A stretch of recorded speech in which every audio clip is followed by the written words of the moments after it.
బాలయ్య సినిమాల్లో అదిరిపోయే dialogues compulsory ఉండాల్సిందే. ఏ సినిమా అయినా తీసుకోండి, అందులోని డైలాగ్స్ ఆయన కోసమే ప్రత్యేకంగా పుట్టాయేమో అనేంతలా ఉంటాయి. పైగా వాటిని బాలయ్య డెలివరీ చేసే విధానం కూడా అమోఘం. ఒక మాటలో చెప్పాలంటే డైలాగ్స్ చెప్పడంలో బాలయ్య తర్వాత ఎవరైనా. అందుకే దర్శక నిర్మాతలు ఎంతో జాగ్రత్తగా రైటర్లతో డైలాగ్స్ రాయించుకుంటారు.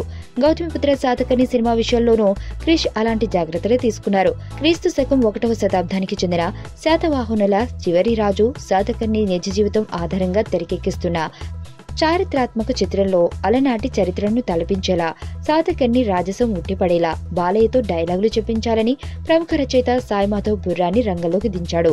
తాను ఏ విధంగా అయితే డైలాగులు కోరాడో అలాంటి బ్రహ్మాండమైన మాటల్నే ఆయన చేత రాయించాడు క్రిష్. ఆ డైలాగులు వింటుంటేనే రోమాలు నిక్కబొడుచుకుంటున్నాయి.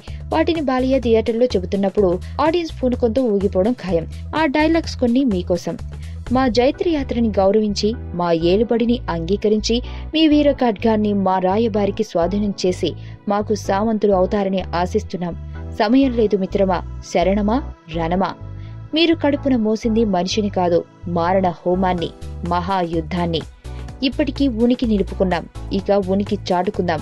నూతన నిర్మాణమైన భారత రాజ్యాన్ని పరదేశపు నెత్తురితో ప్రక్షాళన చేద్దాం.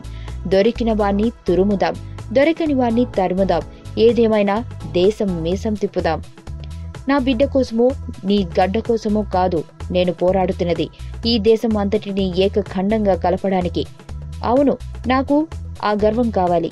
ఆ సేతు సీతాచలం, ఈ మహాభారతదేశం ప్రజలందరూ సుభిక్షంగా ఉండగా చూస్తుండే గర్వం కావాలి నాకు.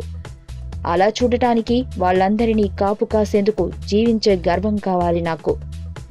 వెళ్ళి ఈ ప్రపంచానికి నా మాటగా చెప్పు, భారతదేశం ఉమ్మడి కుటుంబం. గదికి గదికి మధ్యన గోడలుంటాయి, గొడవలు ఉంటాయి. ఈ ఇల్లు నాదంటే నాదని కొట్టుకుంటాం. కానీ పరాయ దేశస్థుడు ఏదో వచ్చి ఆక్రమించాలి అని ప్రయత్నిస్తే ఎగరేసి నరుకుతాం. సరిహద్దులో మీకు శ్మశానాలు నిర్మిస్తాం.